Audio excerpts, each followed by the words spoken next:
할렐루야. 우리가 보통 5월의 달을 5월을 가정의 달이라고 하는데요. 사실은 1년에 우리 52주잖아요. 근데 모든 주일에 주인공은 다 하나님 아버지십니다. 하나님의 영광이 1순위고 하나님의 영광을 위해서 우리가 예배합니다.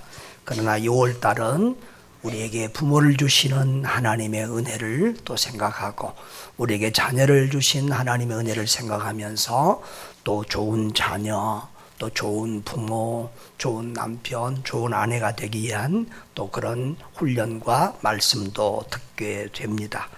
오늘 우리는 다 이렇게 누군가의 자녀고 또 누군가의 부모님인데 좋은 자녀, 또 좋은 부모 되고자 하는 그런 귀한 말씀 또 들으면서 하나님께 영광 돌리기를 원합니다.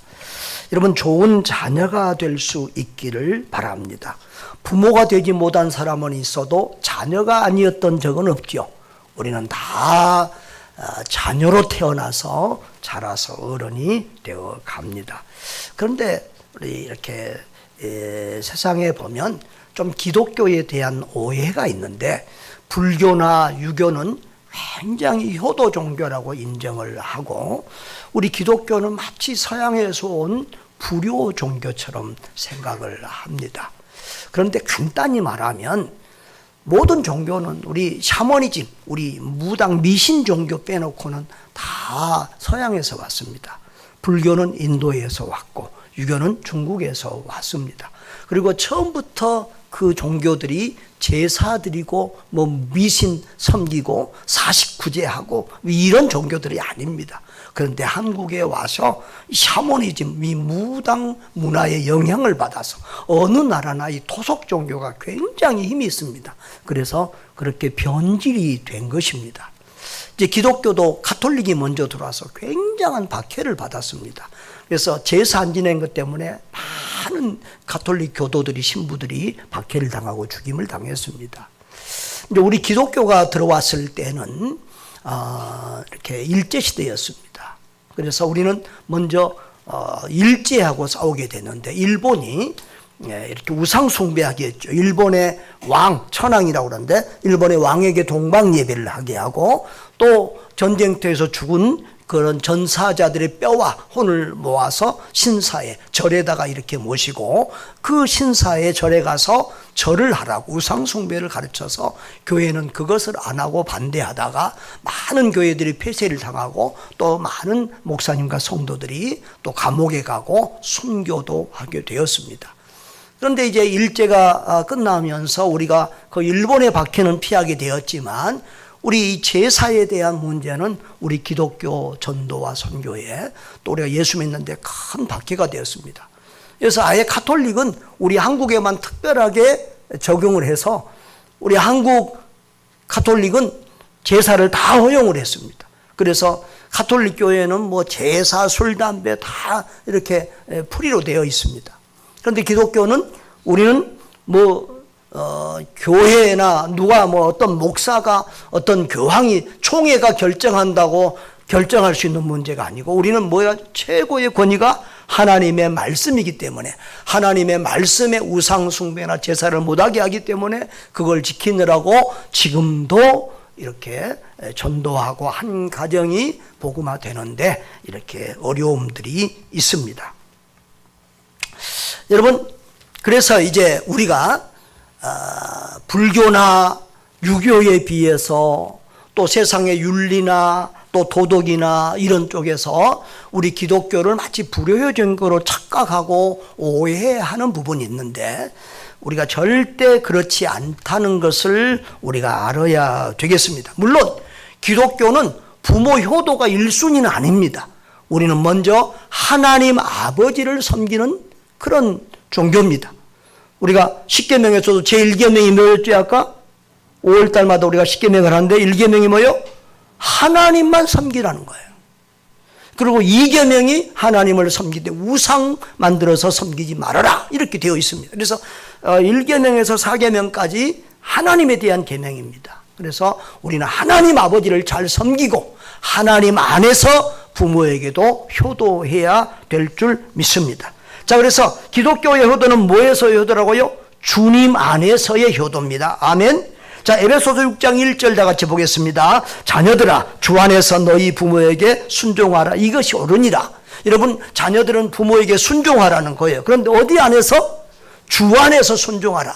주 안에서 순종하라는 것은 주님의 말씀과 주님의 뜻과 믿음 안에서 부모에게 순종하라는 거예요. 다시 말하면은 말씀, 하나님의 말씀하고 부모님의 말씀이 어긋나면은 하나님의 말씀 순종이 우선순위라, 그런 말이에요. 여러분, 우리가 잘못하면 이렇게 잘못된 효도를 하기 쉬워요. 여러분, 효도를 바로 해야 그것이 뭐 이렇게 과정에는 어려움이 있을지라도 나중이 좋고 복이 될 줄 믿습니다. 여러분, 우리 하나님은 우리가 불교나 유교처럼 제사 드리면서 이렇게 잘못된 효도하는 것을 원하지 않고 하나님이 창조하신 원리에 따라서 바르고 건강하고 복된 참된 효도를 함으로 우리가 자자손손 복을 누리며 살도록 그렇게 하나님은 원하십니다. 여러분, 예수님도 이렇게 효도에 대해서 굉장히 강조하고 본을 보이셨지만 마지막에 십자가 위에서까지 제자에게 죽으면서까지 어머니를 부탁하고 가시잖아요. 그럼에도 불구하고 잘못된 효도를 꾸중하는 것을 보게 됩니다. 마태복음 12장 46절 이하에 보면은, 자, 예수님이 제자들을 가르치고 있을 때 그 동생들이 어머니를 모시고 예수님을 잡으러 옵니다. 이 동생들이 예수님 부활할 때까지는 예수님을 안 믿었어요.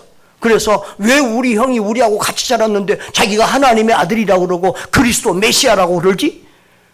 그러면서 지금 다 형을 죽이려고 그러는데 우리 형이 왜 저러고 다니지? 그러면서 그 형을 잡아가려고 지금 왔어요. 그때 예수님이 그들에게 뭐라고, 모여있는 사람들에게 누가 내 형제 자매냐? 그러면서, 자, 49절 50절 같이 한번 읽어보겠습니다. 시작. 손을 내밀어 제자들을 가리키시되 나의 어머니와 나의 동생들을 보라. 누구든지 하늘에 계신 내 아버지의 뜻대로 하는 자가 내 형제요 자매요 모친이니라. 아멘. 그런 육신의 가정의 어떤 그런 잘못된 교훈과 그런 지도보다는 하나님의 말씀, 하나님의 뜻을 따르는 게 1순위라는 거예요. 그래서 우리의 효도는, 기독교 효도는 하나님의 말씀 안에서의 효도, 주 안에서의 효도인 줄 믿습니다. 그래서 여러분, 우리가 하나님의 말씀대로 예수님을 믿어야 나도 살고 가정도 사는 거예요. 그래서 사도행전 16장 31절에서 주 예수를 믿으라. 그리하면 너와 내 집이 구원을 받으리라. 우리가 먼저 예수 믿고 내가 바로 믿어야, 그리고 그런 박해를 이겨내야 나중에 가족을 전도해서 온 가족이 예수 믿고 천국 가는 복을 누리게 될 줄 믿습니다. 자, 그래서 우리 예수님은 바른 효도를 가르치면서 또 부모의, 육신의 부모의 이 가족의 박해가 있을지라도 그 박해를 이기고 믿음으로 이겨내라고 이렇게 교훈하십니다.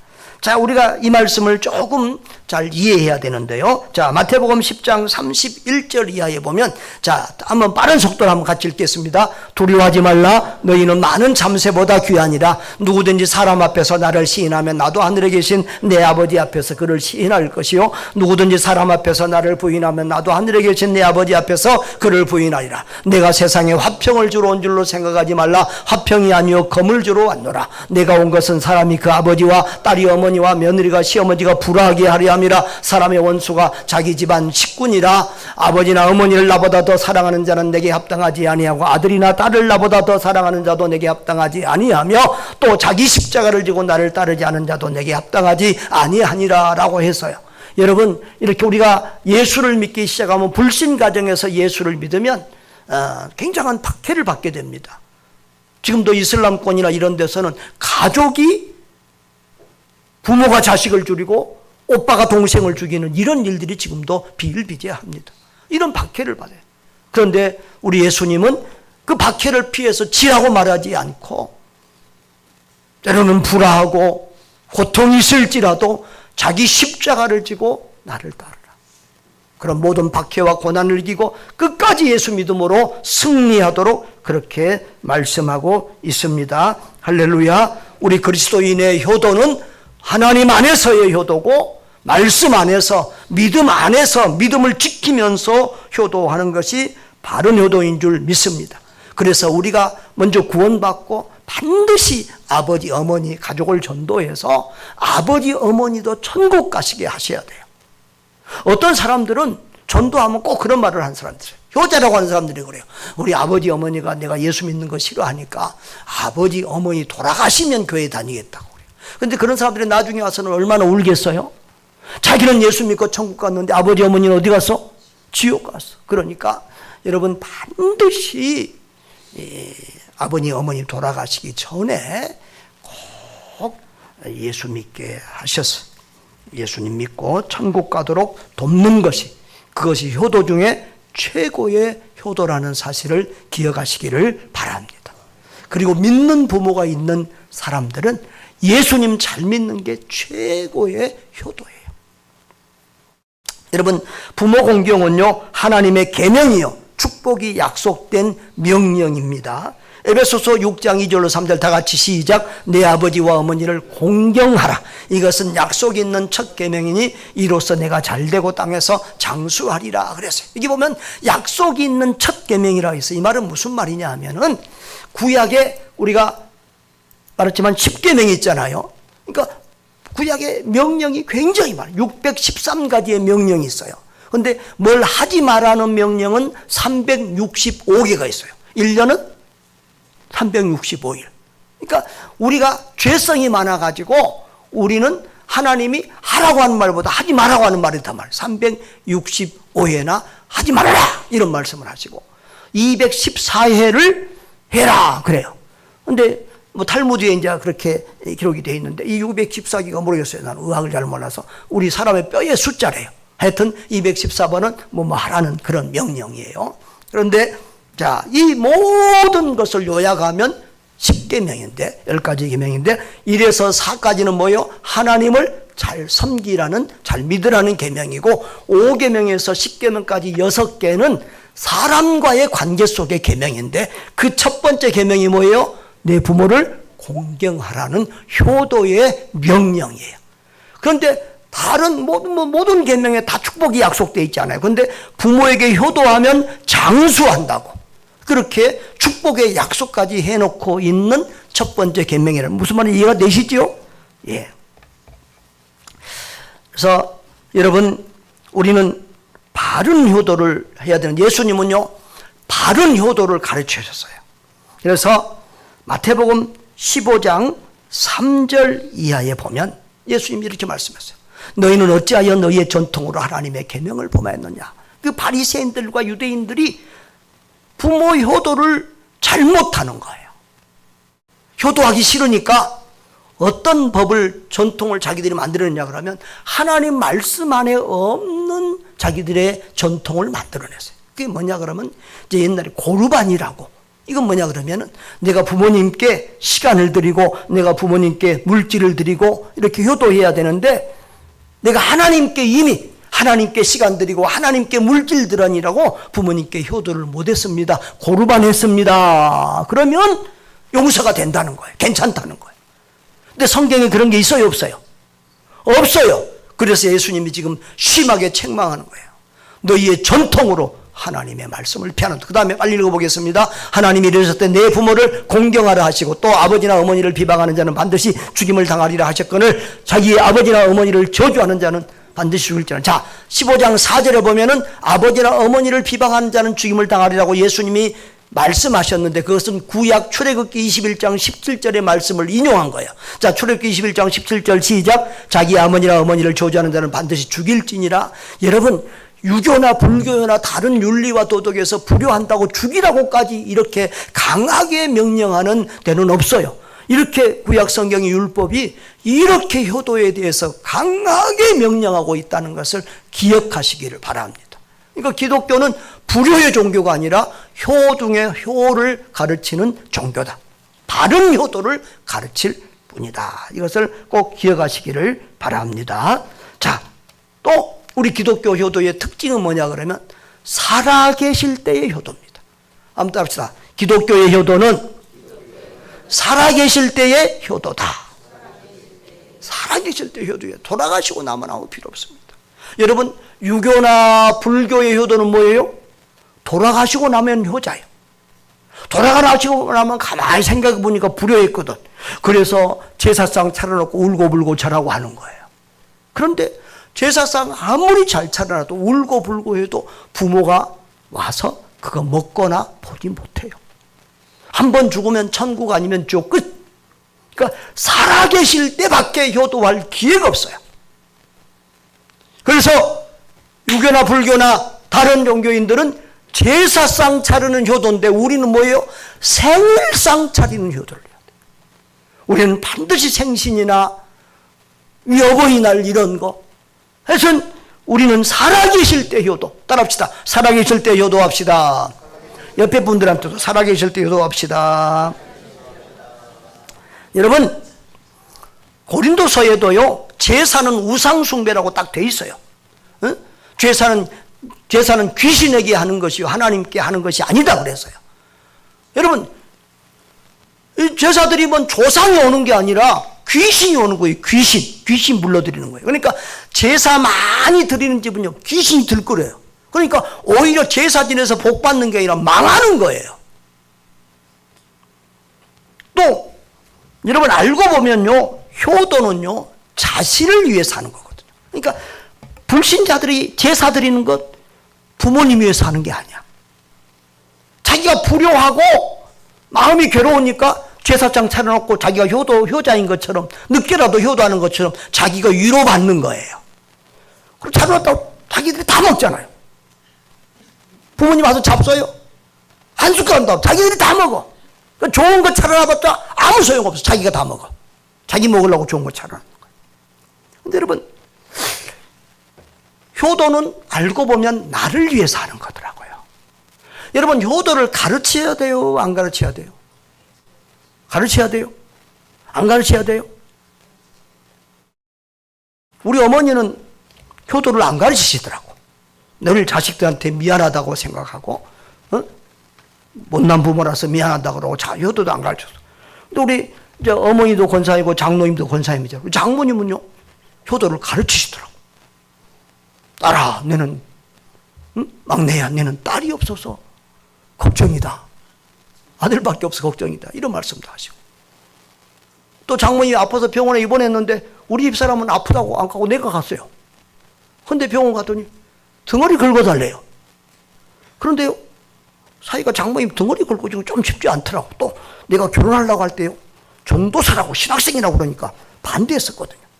내 마음에 좀 그런 것도 있었어요. 그런데 덩어리 긁어달래요. 그래서 이제 손을 긁었는데 빡빡 긁으라고 그러는 거예요. 시원찮았던가 봐.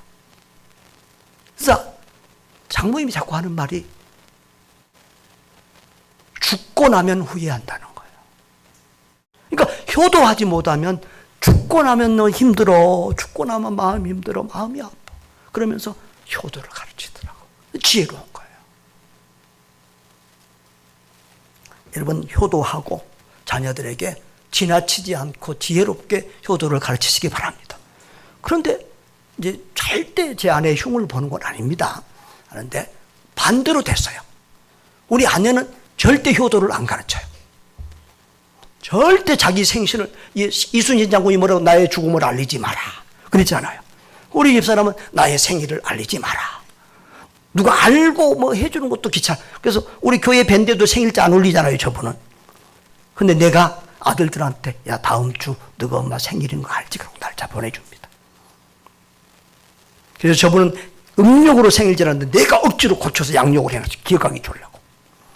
근데 내 생일 때는 절대 자녀들에게 비밀로 하고 절대 안 알려줍니다. 여러분, 효도를 가르쳐야 돼요? 안 가르쳐야 돼요? 가르쳐야 돼요. 왜? 그게 효도할 때 자녀들에게 복이 돼요. 자녀들이 바른 인성으로 자라나요. 또 하나 걸리는 얘기 하는데, 제가 두 번째 선을 봤는데 미국의 한인하고 봤어요. 미국의 한인 신학생하고 전을 봤는데, 이분은 첫째가 조건이 효자하고 결혼하겠대. 그 이상한 말이다 했는데 가만히 생각해 보면 그래요. 효자는 부모하고 자식 간에서 잘 되고 이거에 바로 된 사람들은요, 효자는 인성이 바로 돼 있어요. 나머지는 다 착한 사람, 효자는 기본 인성이 돼 있는 사람. 그러니까 그리고 성경에도 효도하면 뭐예요? 잘 되고 장수한다고 축복을 약속했잖아요. 나를 위해서 효도하고 부모가 돌아가신 다음에도 효도를 해야 마음이 덜 괴로운 거예요. 효도하시기를 바랍니다. 예.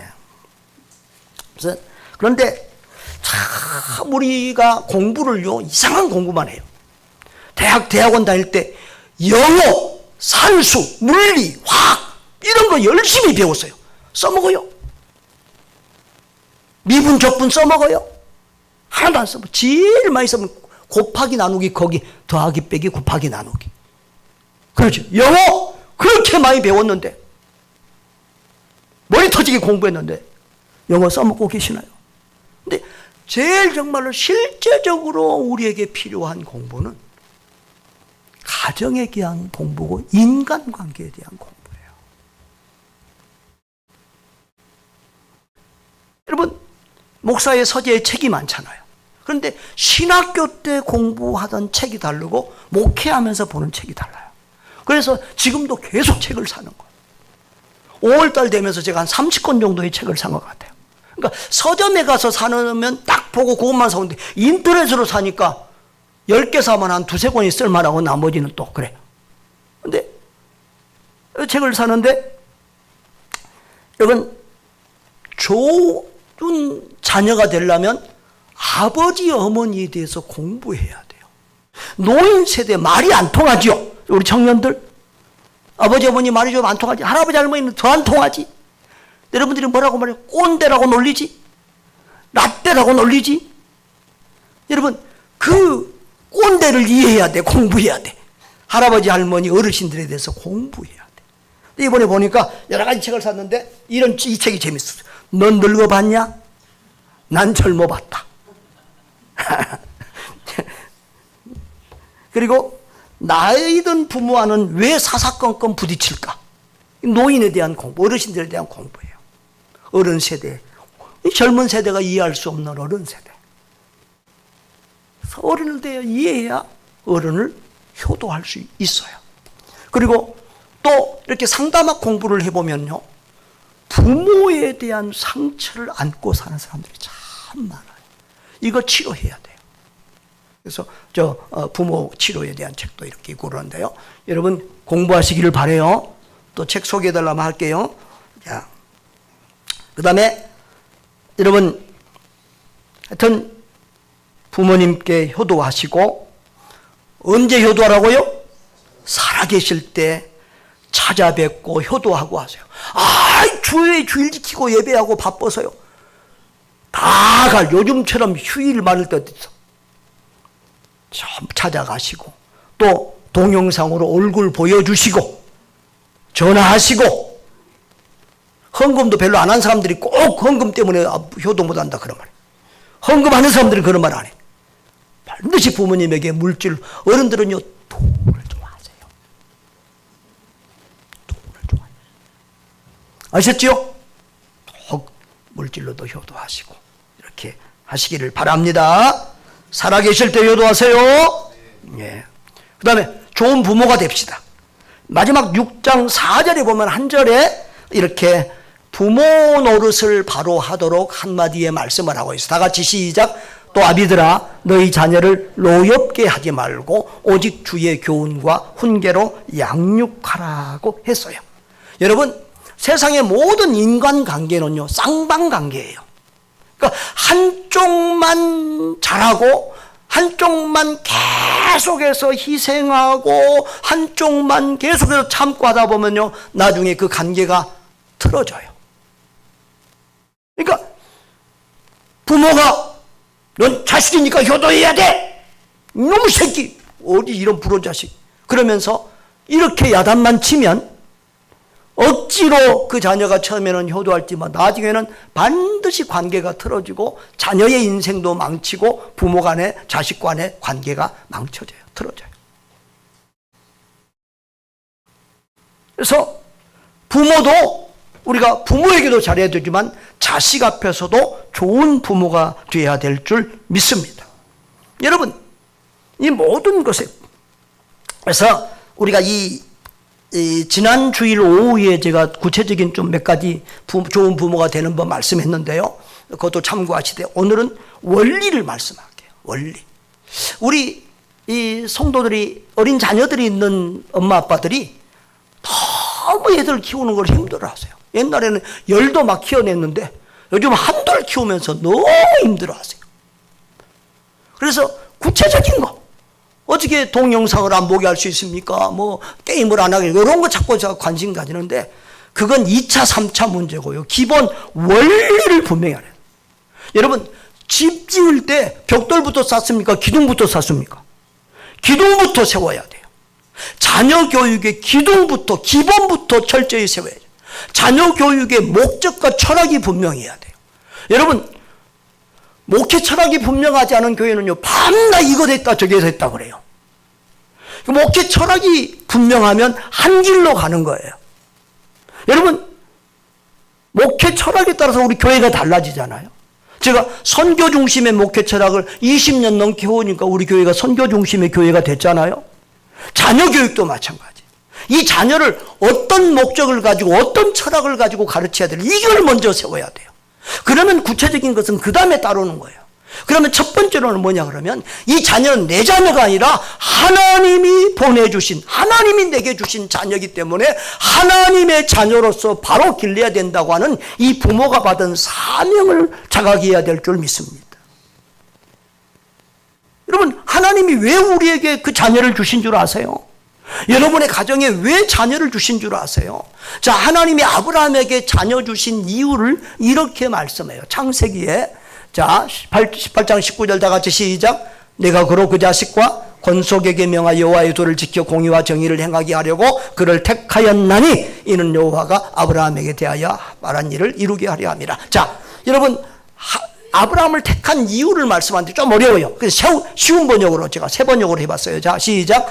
내가 아브라함을 선택한 것은 그가 자식들과 자손들을 잘 가르쳐서 나에게 순종하게 하고 옳고 바른 일을 하도록 가르치라는 뜻에서 한 것이다 그랬어요. 여러분 우리에게 자녀를 주신 것은 뭐예요? 하나님의 말씀에 순종하고 예수 잘 믿는 자녀, 그리고 바르고 정직하게 선한 일 하면서 살도록 그런 믿음 생활 잘하는 자녀로 키우라고 우리에게 자녀를 허락했다 이거예요. 아멘. 그러니까 우리는 그 사명을 받은 그런 부모들이에요. 그래서 여러분 우리가 자녀는 내 물건이나 내 소유가 아니라 하나님의 자녀입니다. 내 자녀이기 전에 하나님의 자녀고 하나님의 말씀대로 이렇게 기르라고 나에게 보내주신 그런 자녀라는 것을 꼭 기억하시기를 바랍니다. 하나님이 보내주신 하나님의 자녀, 보배 같은 자녀 잘 하나님의 뜻대로 양육하시기를 주의 이름으로 축복합니다. 두 번째로 자녀를 인격적으로 양육해야 됩니다. 신앙 안에서 인격적으로 양육해. 에베소서 6장 4절에 보면 다 같이 시작. 또 아비들아 너희 자녀를 노엽게 하지 말고. 노엽게 하지 말라는 것은 인격적으로 대하는 거예요. 아버지니까 자녀를 욱박지르듯이 비인격적으로 막 다루면 안 된다는 거예요. 여러분 아빠 우리가 영상에서 감동은 받았지만 내가 볼 때는 그 엄마가 꼭 그렇게 교육하는 게 꼭 잘한 건 아니에요. 아이가 어느 정도 커서 인격적으로 대화가 될 때는 가르쳐야 돼요. 저는 우리 하나님을 섬기면서 이 신앙의 연륜이 더해갈수록 성경을 더 알아갈수록 우리 하나님이 얼마나 인격적으로 우리를 대하는지 정말 감동을 받고 울 때가 많아요. 하나님은 능력이 많으시 힘 있잖아요. 그러니까 때려 펴서라도 우리 다리 부러져라서도 우리를 강압적으로도 이렇게 억지로 굴복시켜서 예수 믿고 천국 가게 하실 수 있을 것 같은데 하나님은 그런 방법 사용하지 않으세요. 여러분 사랑은요 무례하지 않아요. 사랑은 무례히 행치 아니하고 그랬죠. 사랑은 참고 인내해요. 하나님은 힘이 있고 능력이 있으시지만 무례하게 우리를 대하지 아니하세요. 우리가 스스로 마음의 문을 열고 회개하고 주께로 돌아오도록, 우리가 마음의 문을 열고 예수님을 영접하고 마음으로 우리 하나님을 믿고 따르도록, 그때까지 우리 주님이 그렇게 기다려주시고 인내해 주셔요. 그래서 여러분, 이 성경을 보면 초대교회 성도들이요, 자기들 때에 예수님 재림할 것처럼 알고 기다리고 있었다고요. 그런데 아직도 예수님이 재림하지 않아서, 그 이유가 뭔 줄 아세요? 베드로서를 보겠습니다. 베드로서 전후서 3장 9절에 보면 다 같이요, 시작. 주의 약속은 어떤 이들이 더디다고 생각하는 같이 더딘 것이 아니라 오직 주께서는 너희를 대하여 오래 참으사 아무도 멸망하지 아니하고 다 회개하기에 이르기를 원하시느니라. 사랑은 인내합니다. 사랑은 무례히 행치 않습니다. 부모라고 자녀를 막대해도 되는 거 아닙니다. 여러분, 자녀기 때문에 너무너무 싫은데 억지로 저 영감, 저 할매 언제 죽나 그렇게 바라면서 마지못해 효도하는 그런 효도 받지 마시고, 정말 마음에서 우러나오는 존경과 사랑으로 효도할 수 있도록 신앙과 인격으로 존경받는 그런 부모가 될 수 있기를 주님의 이름으로 축복합니다. 마지막으로 오직 주의 교훈과 훈계로 양육해야 된다 그랬어요. 오직 주의 교훈과 훈계로 양육하라. 여러분, 아까도 말했습니다.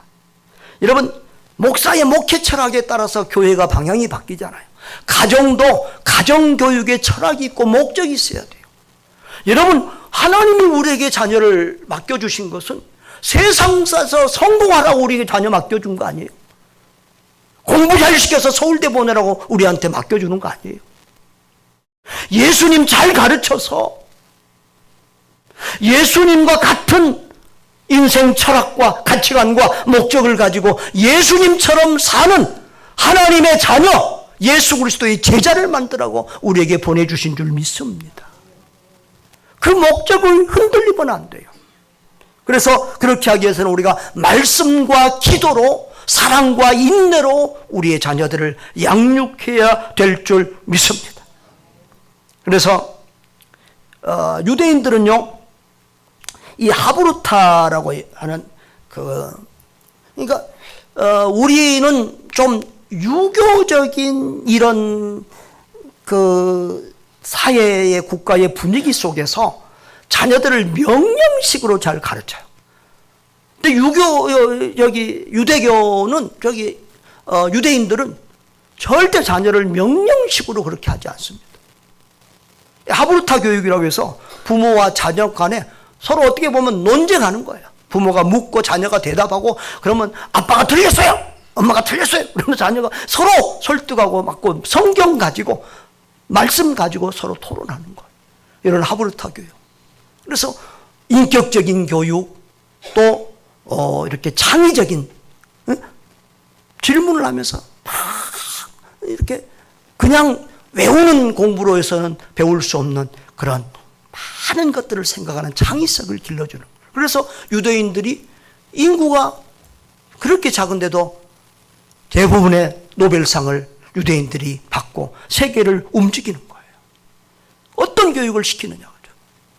신앙 안에서 말씀으로 지혜롭게 잘 양육하시기를 바랍니다.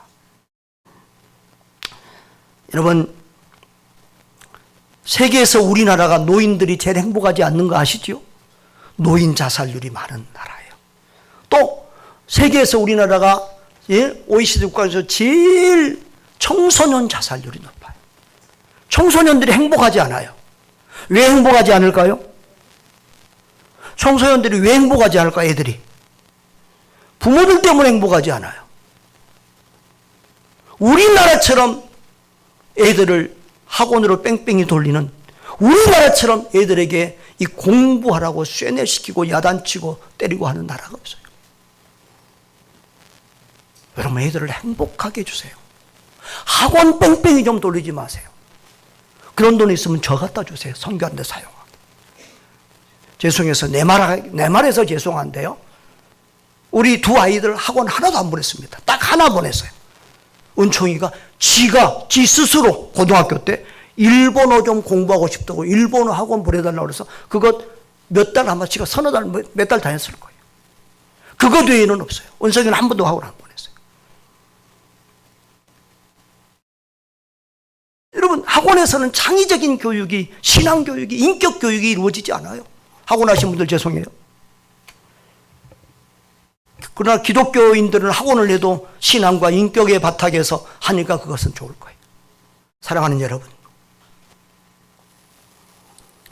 목회 철학이 분명해야 되듯이 교육 철학과 목적이 분명해야 돼요. 우리의 교육 철학은 한 가지예요. 예수님 닮은 자녀 길러내는 거예요. 아버지 어머니 닮은 자녀가 아니라 예수님 닮은 자녀, 하나님의 자녀로서 그리스도의 제자로서 바로 사는 그런 자녀를 길러내는 것이 우리가 받은 사명인 줄 믿습니다. 하나님은 성도들의 가정이 건강하고 행복한 가정 되기를 원합니다. 가정천국이 이루어져야 행복한 사람이 됩니다. 여러분, 건강하고 행복한 가정을 이루려면 좋은 자녀가 되고 좋은 부모가 되고 좋은 남편과 아내가 되어야 합니다. 하나님을 주인 삼고 하나님을 기쁘시게 하는 그런 행복한 가정, 행복한 우리 교회 될 수 있기를 주님의 이름으로 축복합니다.